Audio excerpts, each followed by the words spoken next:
GM Urdu class में आज मैं अपने नाजरीन के लिए लाल पंप के सिलसिला में एक नई वीडियो लेके आया हूँ कि लाल पंप खरीदते वक्त हम इन चीज़ों का ख्याल रखेंगे। तो एक लाल पंप जो ज़बरदस्त किस्म का एक फार्मूला है पानी के लिए, उससे सही तरह हम इस्तेफादा तब कर सकते हैं जब इन चीज़ों का ख्याल रखें। अब जब हमने ख़रीदते वक्त हमें ये मालूम होगा कि हमारे पानी का इंजेक्ट करने का लेवल इतना है और जहाँ हमने डिलीवर करना है उसका लेवल इतना है, तो ख़रीदते वक्त आप इन चीज़ों का मलूज़े खातर रखेंगे तो आप सही अपनी ज़रूरत के मुताबिक पंप खरीदेंगे। बाज़ दोस्तों ने कहा है कि हम जिस तरह आप अपनी वीडियो में बताते हैं हम लाल पंप से उस तरह इस्तेफादा नहीं कर रहे। तो ये लाल पंप के बारे में जो मैं पिछले अपनी वीडियो में आगाही दी थी, उसमें इस चीज़ को भी मेंशन कर लें कि जब आप पहले बोर करें और चेक करें कि आपके बोर जो पानी मीठा किस लेवल पे है,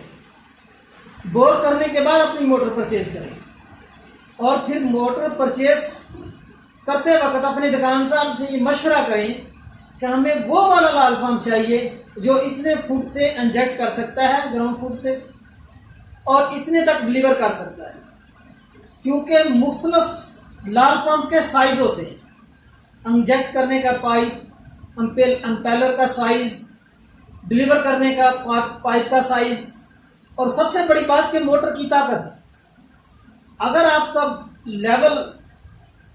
ग्राउंड इंजेक्ट करने का ज़्यादा है, गहरा है, तो आप छोटी मोटर लेंगे तो फिर इससे पूरी तरह इस्तेफादा नहीं कर सकते। तो मैं इस वीडियो में आपको ये बात पहुंचाने के लिए स्पेशल बनाई है कि जब ही आप लाल पंप परचेज करें, उसकी चेसी के ऊपर भी लिखा हुआ होता है कि ये पंप इतने फुट से इंजेक्ट करेगा